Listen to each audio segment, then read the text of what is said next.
बोलो जयकारा बोल मेरे श्री गुरु महाराज की जय। श्री सद्गुरुदेव भगवान की जय।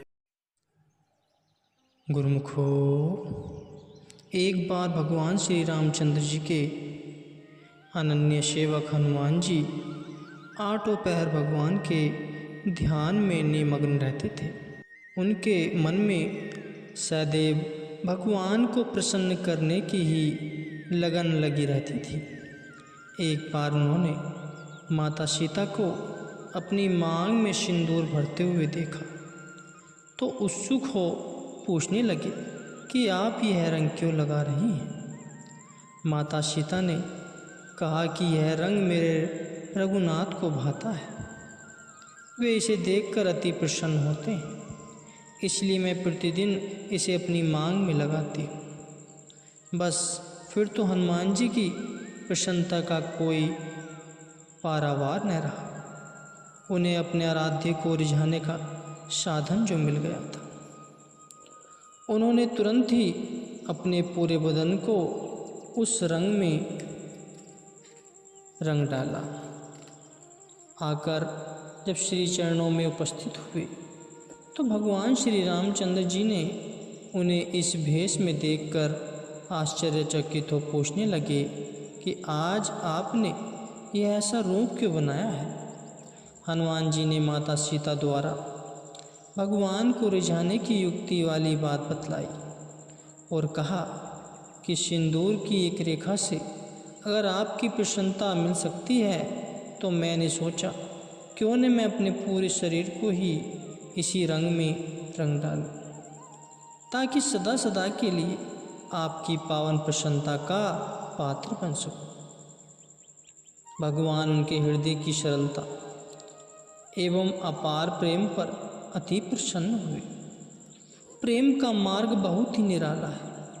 प्रेमी और प्रियतम के सिवा इसका कोई भेद नहीं पा सकता। प्रेम एक ऐसी शक्ति है जो सभी शक्तियों की सिरमौर है। जिसके पास प्रेम की शक्ति है, प्रकृति की अन्य सभी शक्तियाँ उसकी सहायक बन जाती है। एक बार एक तपस्वी एक विशाल वृक्ष के नीचे बैठकर तपस्या कर रहा था। कुछ गोपियाँ भगवान श्री कृष्ण जी के दर्शन करने के लिए वहाँ से निकली।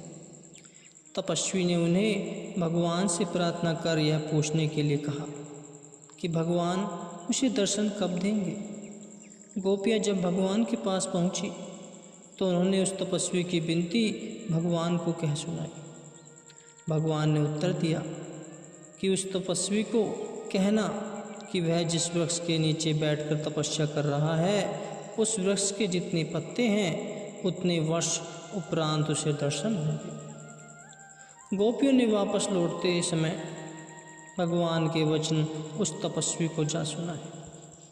वचन सुनकर तपस्वी प्रेम मग्न हो गया और कहने लगा कि भगवान ने मेरी विनय स्वीकार कर ली, अब तो मुझे उनके दर्शन अवश्य होंगे। इतना कहकर वह मस्ती में झूमने व नाचने लगा। गोपियों ने क्या देखा कि भगवान उसी वक्त ही वहाँ पर प्रकट हो गए। गोपियाँ भगवान को उलाहना देते हुए कहने लगी कि आपने तो कहा था कि इस वृक्ष के जितने पत्ते हैं उतने वर्षों तक तप करने के बाद आप इस तपस्वी को दर्शन देंगे। फिर आप तो अभी इसी वक्त ही यहाँ पर प्रकट हो गए। भगवान बोले कि आप सच ही कह रही हो। यह जिस साधन से हमें पाने का यत्न कर रहा था उससे तो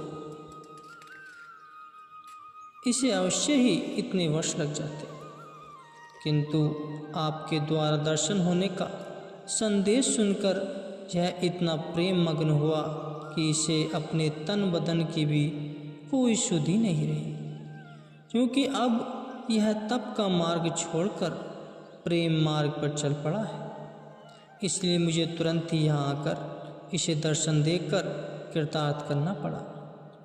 प्रेम में ऐसी शक्ति है जो वर्षों की यात्रा को क्षणों में पूर्ण कर देती है। तपस्वी भगवान के दर्शन पाकर और उनके अमृत वचन सुनकर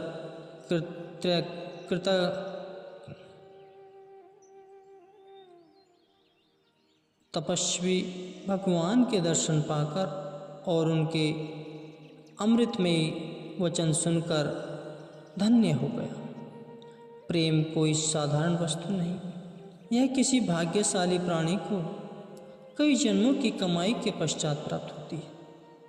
प्रेम धन एकत्रित करना कठिन है, खर्च करना आसान है। जिस प्रकार सांसारिक धन को चोरों द्वारा लूट ले जाने का भय होता है, उसी प्रकार भक्ति व प्रेम के धन को आंतरिक चोरों काम, क्रोध, लोभ, मोह, अहंकार आदि द्वारा लूटे जाने का भय होता है। जिनका मालिक के चरणों में अटूट विश्वास होता है, भगवान स्वयं उनकी हर प्रकार से रक्षा करते हैं। संत रामदेव जी प्रभु प्रेमी थे। कहते हैं कि उनके प्रेम के वश में होकर भगवान ने उन्हें 72 बार साक्षात दर्शन देकर कृतार्थ किया। जब भगवान ने उनके लिए मंदिर का दौरा फिराया तो उनके मन में अहंकार आ गया कि मेरे समान संसार में भगवान का कोई दूसरा भक्त नहीं। भगवान उनके मन की स्थिति को भाप गए। भक्त के हृदय के अंदर पनप रहे अहंकार के अंकुर को भगवान ने तुरंत ही उखाड़ने का निश्चय किया।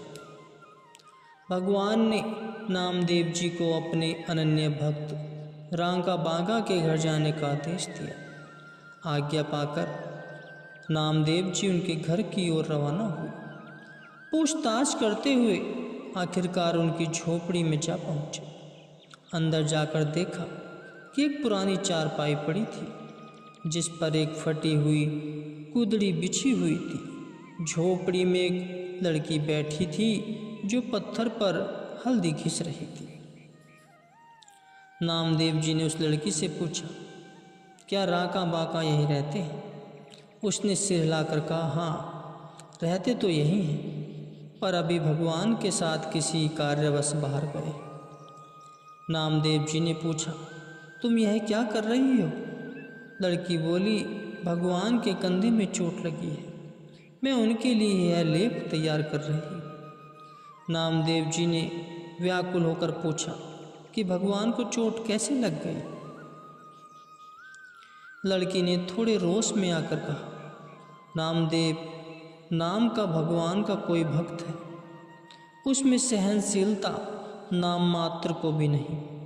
वह दुख सुख में सम रहना नहीं जानता। पंडितों ने उसे मंदिर से बाहर क्यों धकेला?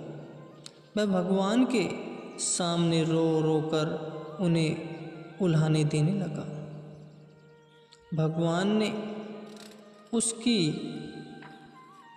पुकार सुनकर उसको खुश करने के लिए मंदिर का द्वार ही घुमा दिया, जिसका सारा जोर उनके कंधे पर आ गया। उसे इस चोट का तो तनक भी भान नहीं और अपने आप को बहुत बड़ा भक्त समझ रहा है।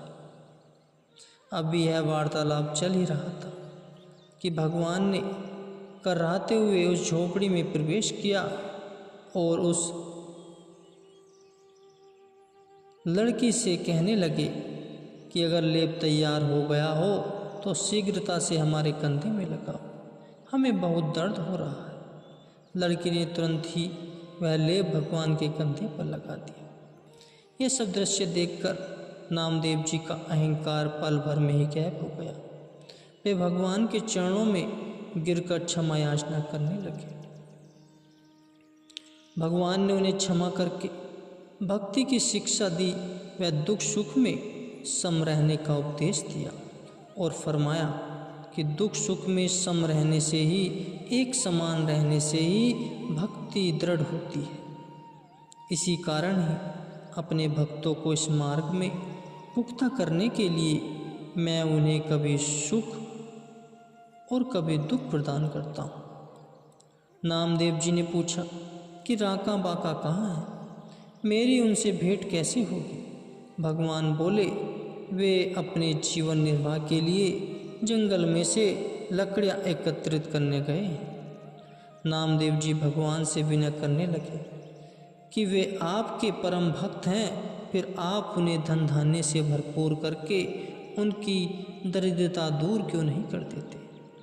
भगवान तो उनके निस्वार्थ प्रेम से परिचित थे, फिर भी उन्होंने नामदेव जी के आग्रह पर एक सोने की मोहरों से भरी थैली उनके रास्ते में रख दी और स्वयं दोनों वहीं छिपकर उनके आगे की राह देखने लगे। मार्ग में आते हुए पहले राका की दृष्टि उस मोहरों से भरी हुई थैली पर पड़ी। वह तुरंत ही उस थैली पर मिट्टी डालने लगे।